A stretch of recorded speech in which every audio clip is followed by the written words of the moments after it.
Had I been that famous poet, I would have taken you with me in a country boat, rowing far away to distant lands of dreams.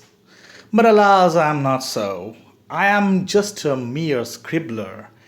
And as I think of you, I think of our boat tied to a tree, resting like me beside the trees at the lake. Thank you.